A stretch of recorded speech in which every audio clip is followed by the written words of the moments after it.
Today we will be talking about ADHD, bipolar depression disorder.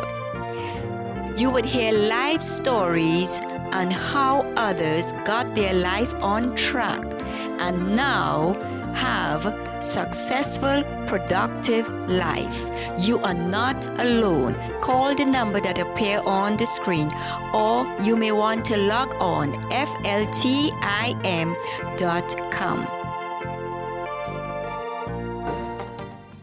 Welcome to A Better Life with Pastor Barbara Ann Reese, coming from Faith Life Tabernacle International, 500 Orinoco Avenue in Richmond, Virginia. You have not joined this program by accident, but this is your appointment to receive from the Lord that which you desire. A better life is yours today with Pastor Barbara Ann Reese. This is your day for change. Let's join Pastor Reese in today's message. I have here with me on our program this evening, Steve Klepper. And Steve, welcome to our program. Thank you. It's wonderful having you here with us, and I know you fly in from far, California, and we are so glad to have you here with us. Now, tell us briefly a little about yourself. I'm retired from the machinist trade. I currently work as the administrator of the San Diego Moose Lodge. Mm-hmm. It's a club similar to the Elks, Knights of Columbus. We support an orphanage and a retirement home for our members and do community service. One day a week I lead or really participate in a support group for depression and bipolars. And we spend a couple hours a week getting together and talking about our condition and our treatment. Okay, tell us about your group and how long has the group been active? I don't know how long the Depression and Bipolar Support Alliance has been around. Our group was started about 4 years ago when a leader at another group wanted to get a smaller, more personal group of bipolars and depressed people together and help them receive the proper treatment and support that isn't available anywhere else. Now, what prompted you to volunteer in this group? Participation in the DBSA groups is similar to participating in a Alcoholics Anonymous meeting or many other types of support groups. Anything from a speakers club to whatever.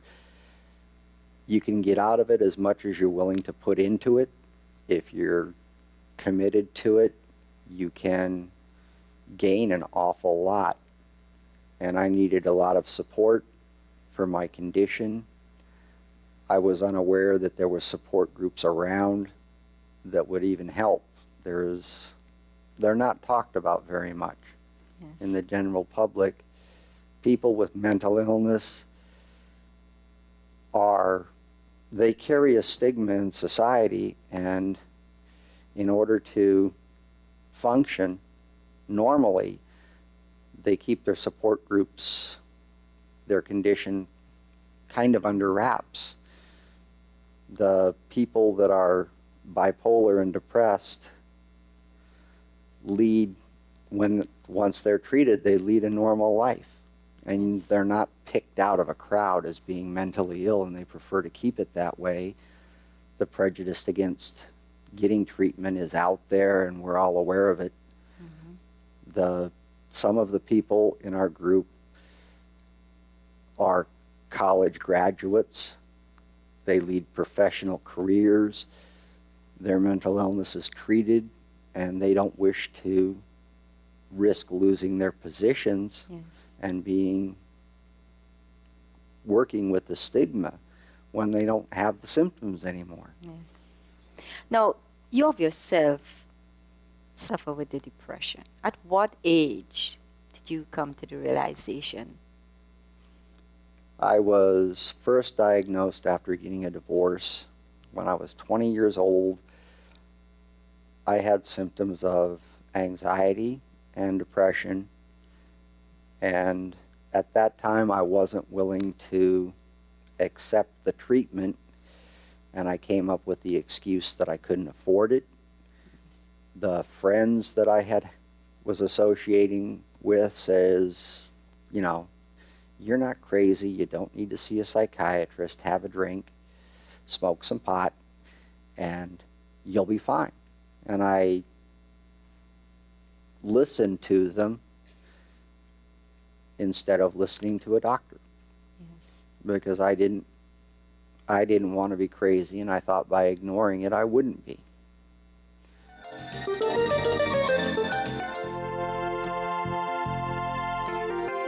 The effects of depression are staggering. A recent study sponsored by the World Health Organization and the World Bank found major depression to be the leading cause of disability in the US and worldwide. 80% of suicide are carried out by persons who have depressive illness. 15% of people who have significant mood disorder commit suicide. Without effective treatment, the illness can lead to academic failures in our teens. 32 to 40% eventually drop out of school, and only 5 to 10% finish college. Children not able to focus and have classroom behavior problems. Children being neglected by parents who have bipolar depression. Adults with ADHD are more likely to have marital problems and multiple marriages. Even higher incidence of separation and divorce. Today we will be talking about ADHD, bipolar depression disorder. You would hear life stories on how others got their life on track and now have successful, productive life. You are not alone. Call the number that appear on the screen, or you may want to log on fltim.com.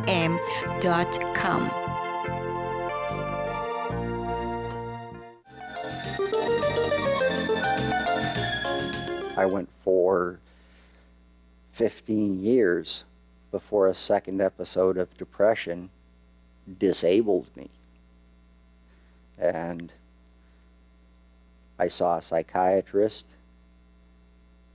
and for a combination of special circumstances in my life, my attitude, and the treatments that were available 15 years ago, I didn't continue with therapy. Mm-hmm. I wasn't ready to make the adjustments to my life that were required for the treatment to work. I had literally decided I was going to live with my condition untreated and try and tough it out. The third time that I had an episode with depression, it was much worse, and I had gotten to the point where it was treatment or most likely death. I took it that far. It wasn't necessary to do it, to be so stubborn, but I grew up with a very stubborn attitude and a very independent life. No matter how many people had asked me to go get treatment, I wasn't going to do it until I was ready. Did you, now that you were diagnosed that you had the depression, bipolar, could you have looked back and see that it was in the family or your family had it? A lot of people in treatment can mention that some family member has been diagnosed with a mental illness. It's very common for a large number of people to have a relative with some mental illness. Depression wasn't diagnosed. It was in my family, and it's a rare case because I had siblings commit suicide. They were successful on the first attempt. They had given the signs that they were suicidal, and the signs weren't taken seriously. They weren't handled the right way. Keeping the mental illness a secret in the family was one of the things that contributed to their death of the first one. The second one was because the family was unable to have an influence on the second brother that committed suicide. He was unwilling to receive treatment. It couldn't be forced on him. Yes. So continually, you can get somebody into a hospital for a 72-hour watch, and a doctor can tell them that they can be treated, but you really need to accept your illness and seek treatment. The treatments are available now. Yes. Did it bother you when the suicide took place, and did you had any thoughts of suicide in your moments of depression or when you had an episode? One of the things that occurred when my first brother committed suicide happens in a lot of families. The family looks at everybody else, and there is either a terrible feeling of guilt because they didn't do the right thing, or there's a feeling of blame that somebody else was responsible for saving the victim's life. The talk of this it's really rather rare to hear about it, but it is a tremendous burden for families that have had a suicide to carry.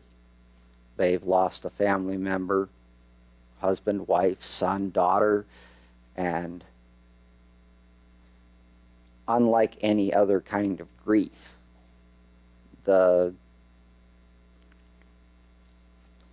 it's got more guilt and blame associated with it than other types of death. There's very little solace that you receive if a family member commits suicide. Yes. People do not know what to say. When my brother passed away, anything that was said, I took it wrong. I really felt that people didn't understand what it was like to be the brother of a suicide victim. I was only 16, and it was in a small town, so everybody knew, and most people never said anything. There was no support group. There was no counseling. It's the second time my brother committed suicide, the very similar guilt affected a lot of family members. Some of the family members took the time to blame other people for his death, and that is no comfort. It only made me aware that if I died, I would put my family members through that experience, and it would be too much for me to do to them. Yes, you did a write-up on your life. And in your biography, you said that people and the doctors, they thought that some of your stories were bizarre. Why was that? When you try to, explain the things that you have experienced. I came from a family of 8 children, and I am a very rare case in that depression, compared to the diseases that my other siblings have, is a mild disease. My oldest sister was on her way through college when she was struck down with schizophrenia. The next brother developed a personality and behaviors that were very bad, and he ended his life committing suicide. I had a brother that has developed paranoia, and that is, he's unwilling to get it treated. So it limits his life. He's a very intelligent person. He was putting himself through school, and his will for independence keeps him from getting treatment. He gave up on the treatment because the medications that he was given are very powerful drugs. They have side effects, and he didn't like the side effects, so he refused treatment. I've got another brother who is manic, and treating mania is also very difficult because people feel good being manic. They're very happy, and even if they're acting irresponsibly at the time, they're still very happy. It's only when they come down from the mania that they see what they have done to themselves. With bipolars, they crash. They have an episode of depression. When they're very high, they act irresponsibly, spend money, have a lot of girlfriends or boyfriends, drive recklessly, just live recklessly. And then they have a state of depression where all of this comes down on them, and they're responsible for credit card debts, stolen cars, broken friendships, alienated friends and employers, and they need to pick themselves up. It's a harder condition to treat because they needed to be lifted from the depression and not raised back into mania. So they try to strike a balance and accept the fact that they're human. They need to maintain some level. People that only suffer from depression are their own unique case. They turn people out of their lives, they isolate, and they're very stubborn. They don't think that being sad is doing anything wrong, so they don't want to get it fixed. They don't want to be labeled sick just because they're sad, crying, feeling bad. They have no energy. I've had to live with the experience, and other people can gain from it. I went to a psychiatrist, and he asked for a family history, and I gave him mine. In my unique case, the psychiatrist didn't believe the story that I told him. He thought that when somebody comes into a psychiatrist's office and says that everybody else around them is mentally ill, it's probably the patient. In my case, it wasn't, and I needed to learn not to take my family history to a psychiatrist and blurt it out. It's not why I was seeking treatment, and I had to learn not to answer the question. I needed to focus on myself. When I got into the bipolar depression treatment class, they helped me learn to articulate and stay in the moment. The psychiatrist could not treat the past. Yes, They can help you accept it, that's right. and the medication does a great job of getting you to live in the present and make things much more effective in your life. You are taking the treatment. How is that affecting you right now? I've tried several treatments. I was given a pill when I was 20. I was given a pill when I was 35. And I was given a pill when I was 48. They all lift your mood. Some of them lift different parts of your mood. It's kind of like some of them regulate your sleep better than others. Some will help you with your appetite. Some will help you feel like talking more. Mm-hmm. Some of these medications made me feel like talking so much I was talking too much. It was a good pill. It's well known. Yeah, it just made me, people needed to tell me that I was acting obnoxious and to try another pill. So you saw progress, you saw results in taking these pills. Mm-hmm. So you have to take these pills, like once a month, every day? I'm on a combination of 2 pills now. They need to be taken every day. If you skip a day, you aren't going to have an episode, but you need to take them regularly. Mm-hmm. And in my case, probably for the rest of my life, I will need to take the medication because of my depression being so deep and my reluctance to ask for help when I let it get so deep. The risk of me getting very depressed and not asking anybody for help, it's there. Mm-hmm. I'm aware of it. The doctor's aware of it. There is no plan to ever take me off the medication. Yes, yes. We're going to take a break here. It is so good talking. It's very interesting. And what I want to say to the audience, there is help.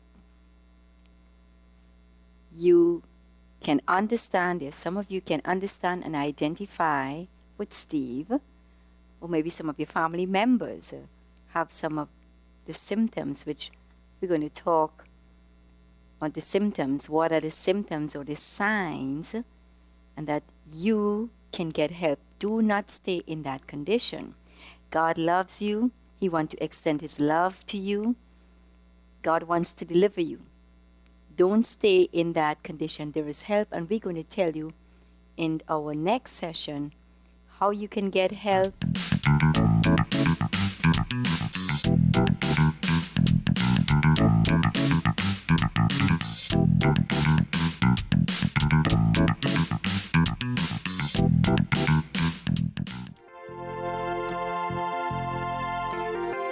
The effects of depression are staggering.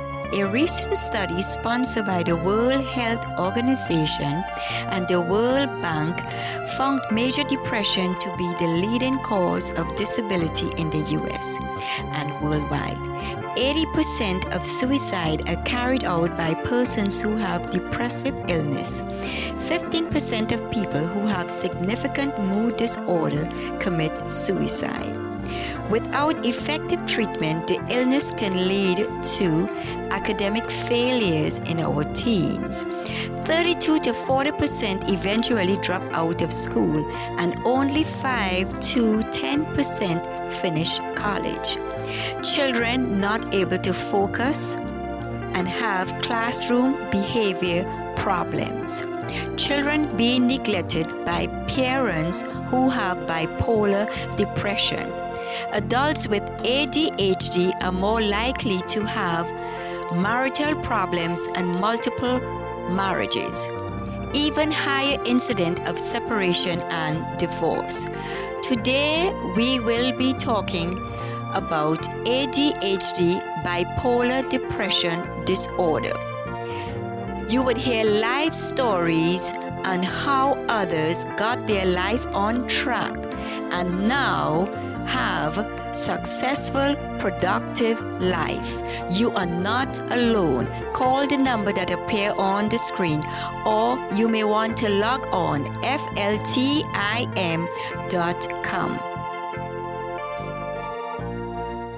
This is part 2 of my session with Steve. And Steve, as we were saying in our last session, you have suffered from depression. You're on medication. Your depression has been improved. You're functioning. You're working. You're there feeling a whole lot better than where you were. Oh, much better. Much better. Prior to the medication that I'm on now, there was daily thoughts of suicide. I thought I was pretty tricky in thinking up new ways to die, trying to find a way where my family members wouldn't be involved in it. Getting the motivation to go find a job was impossible. The unemployment department had sent me through 6 weeks of training and paid for it to get some different skills so that I could try and find another job that was easier for me. I went through the class, and I went then to another class to help me get a job, and I just didn't have the motivation to get back out there and get into the job market. I am probably well trained at getting a job. I can probably do a job interview fantastic. I just never had the desire to go do it. I ended up taking a volunteer position at a club that gets involved with community service because it's part-time, it fits my schedule. One of the things that I used to mask the symptoms of depression was I would get a job and focus 100% of my abilities at a job. I would not really be taking care of myself. I wasn't interested in finding leisurely events. I was worried about not being able to take care of myself. The condition now is I look for things that are enjoyable, and I can pick and choose those things that I enjoy. The jobs offers have been made available to me because new job offerings are available because I interact with people differently. The medication that I'm taking in a small part is an anti-anxiety drug that keeps me from the feelings of anxiety, and people need to understand that anxiety is not fear, it's not paranoia. Mm-hmm. It carries a name separate from that because it's anxiety. It's a feeling of being uncomfortable for no reason at all. If you can't explain it, then, it's do your best and get it treated. It can carry some very damaging physical effects. Yes. My stomach stopped working, my skin would break out, headaches, it would mess up my sleep schedule, and that was just the anxiety. The depression would affect my sleep, my eating, and my general willingness to even take care of myself. To stay on the couch for 15 hours a day is depression. It wasn't laziness. Yes. Mm-hmm. And a lot of people that knew me when I was sleeping too much or spending too much time on the couch, they accepted it as laziness. They never confronted me with it. They never investigated why somebody would do that. Yes.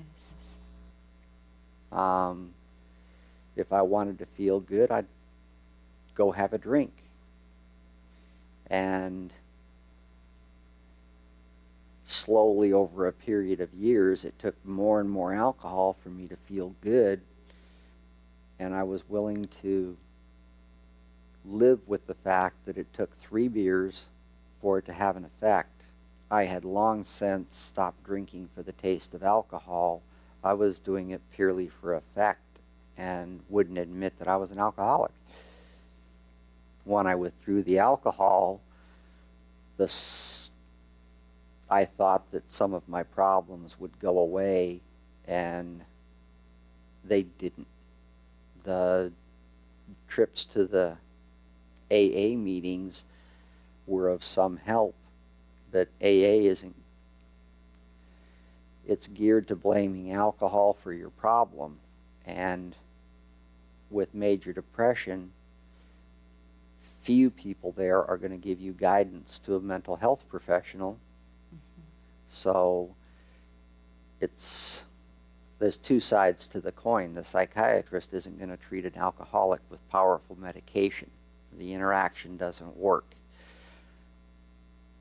The people in AA can't send everybody that sobers up to a psychiatrist because they need to focus on clearing up a life damaged by alcohol abuse. So I ended up not feeling good when I drank, and I ended up not feeling good when I was sober. I went for many years with not drinking and not living with the problems that the alcohol had caused. But it got to a point where I couldn't control my emotions. And I would be able to yell or cry, and I didn't like doing that. I didn't want people didn't want to hear me yell, and I surely didn't want them to see me cry, so I hid. Yes. I did get jobs with healthcare insurance, and unfortunately, I went to the doctor with the wrong attitude, and I didn't know that you need to find a doctor that you can work with to treat your condition, and it's up to the patient to find a doctor that they can get the treatment that they need. Some doctors are very good at treating alcoholics. I went to a doctor that was a specialist at treating alcoholics, and we didn't get along. I didn't get the right medication. I didn't get the right support, and I left, and it was probably 5 years before I tried again. While under the treatment of the HMO doctor and my attitude, I made the mistake of saying suicide on the telephone to a lady that had called me from the HMO. Their job requires them to call the police. Instead of providing treatment for me, they called the police, who came to my house, put me in handcuffs, told me to put my shoes on, and took me down to the county mental health department, and they dragged me in the back door. And the psychiatrist there, on call, needed to make a determination if I was going to be locked up, not make it to work the next day, and be held for 72 hours, which would give my employer cause to fire me. Yes. I asked him to call my doctor. I told him I already had a psychiatrist. It took him 2 hours to contact my psychiatrist. One doctor trying to get a hold of another took 2 hours. When he talked to him, the doctor was unaware that my depression carried with it thoughts of suicide. And I explained to the doctor that I was having a hard time thinking about the suicide of my brother. Yes. When I explained that to him, he let me go. I was very depressed, but I wasn't willing to accept treatment being taken to the doctor. if you have a prayer report or a testimony of what this program has done for you, or you have received breakthroughs, victories, whatever is your praise report, you may visit us on our web. Let us know and hear about your prayer, your report on what God has done for you. Or you can call it in. Call and let us know. I have a praise report, and this is what God has done for me because I viewed the program, I watched the program, I've been prayed for, and this is what God has done for me. I would love to have your praise report. So visit us on our web. That's FLTIM.com. God bless you. A few years went by and I was crying. There was nobody to blame for it. I had done nothing wrong. I walked in the front door of the county mental health and a guy directed me to the nurse's station. I had an intake. They asked me some questions. I gave them the minimum amount of symptoms to be treated for depression. I wasn't sleeping, I was eating regularly, and I had started to cry. They gave me a pill, and they set me up with a visit to a center that does treatment for mental patients that can't afford treatment. I got a psychiatrist that was fresh out of school. I was given a chance to go to a class for behavior modification, and I was directed to go to the support group. The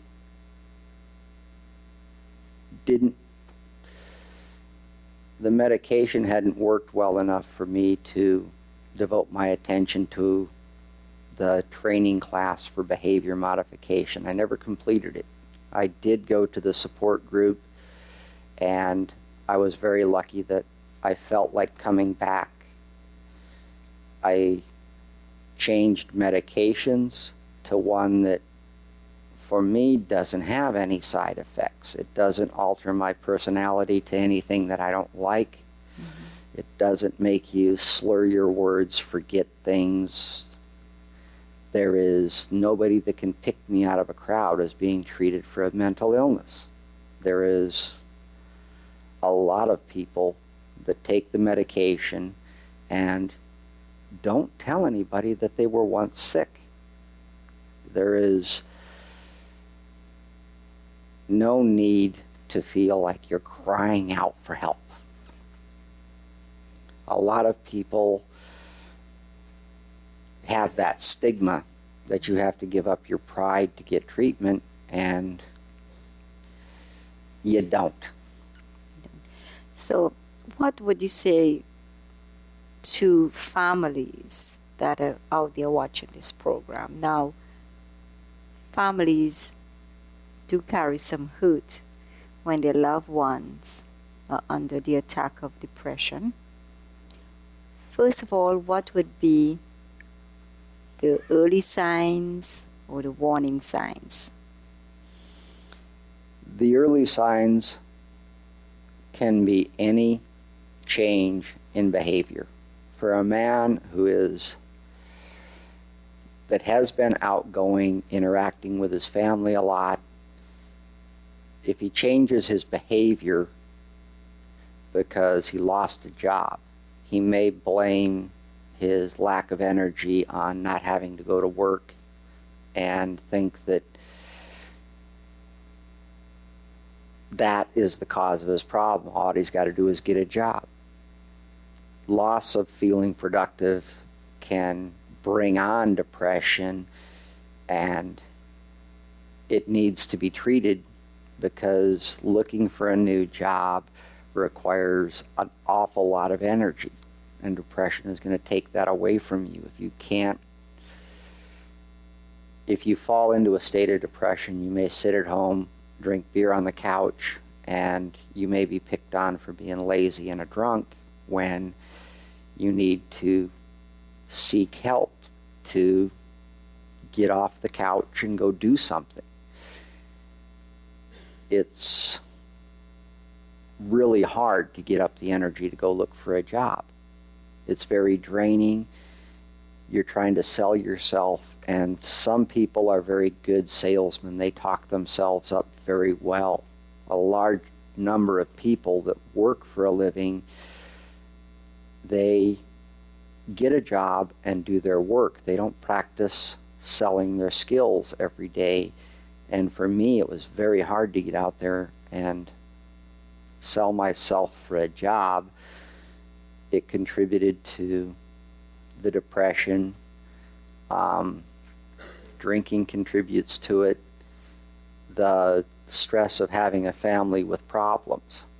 If you move, it causes stress. If you're going through a divorce, it causes stress. If your kids are having problems, it causes stress. And this adds to your burden of keeping yourself up and positive, and sometimes you end up in a state of depression with other things going on, and you put the thought of depression on the back burner. So those are some of the early signs, and all you see is low energy. Low energy, irritability in men. If a person suffering from depression doesn't want to do anything, and you prod them and poke them, they may find out that just acting irritable will keep you off their back and let them isolate. Why is it that we don't have a whole lot of men coming forward to admit that they have depression? There is a big stigma that it's a sign of weakness. It is a big stigma that it is a mental illness, and it carries with it a treatment that is going to get you singled out as not having enough character to take care of yourself. The people that you hear about being treated for depression, many of those that have had unsuccessful treatment, that didn't follow through until there was a successful treatment applied, tell you stories of how they were treated. And yes, there are people that don't benefit from treatment.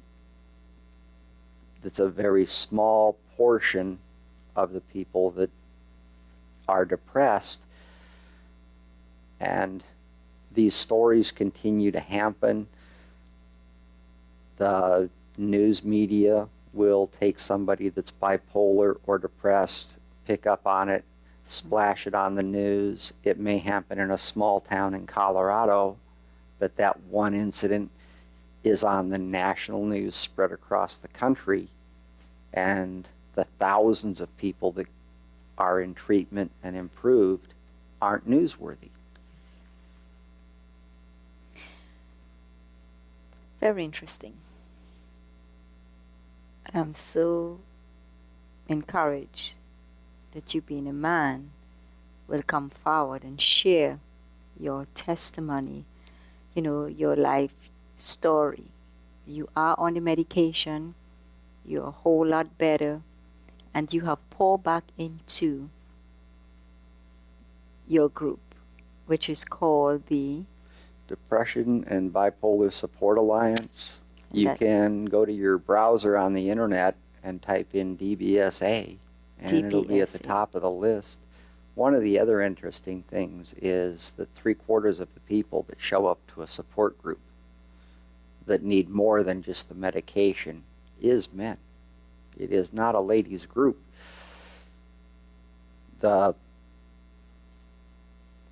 It seems that more men need encouragement to participate in their treatment. They need more information. They need to learn how to articulate what they're feeling and articulate symptoms for the doctor to treat them properly, and they need to get a little bit of knowledge about that. Yes. Dial the number that appears on your screen, and for further information you can log on, and that will DBSA. be That And- stands for the Depression and Bipolar Support Alliance. Good. If you log on, you will get more information about his group, and that's out in California.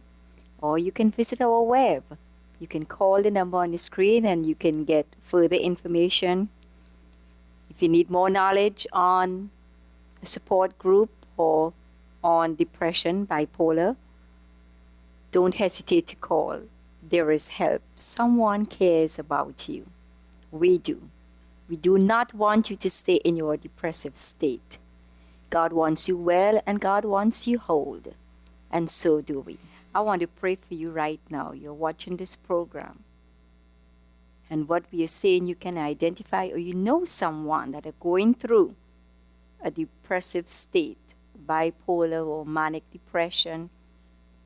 This is something that is just running rampage in families across the globe. Depression. It's not to say that you're not human. Depression is not to say when a person have depression or suffer from depression that they need to be cast away. You just need to get delivered. You need to get a support group, get into a support group, cry out for help, let people know I am hurting. Get help so you will not stay in that condition and let depression get the best of you. Jesus came to deliver the depressed. We want to thank God for the support groups that are out there. They do help you, they stand with you, they encourage you, to talk with you. And of course, you take medication so that you would not stay in that state. There is help for you. The number is on the screen. Call the number that is on the screen. Father, in the name of Jesus, I pray for the viewers that are watching. Some may be going through this. And I pray that by your Spirit, that their eyes are open and they cry out for help and get help. In Jesus' name, amen. God bless you till you hear from us next time.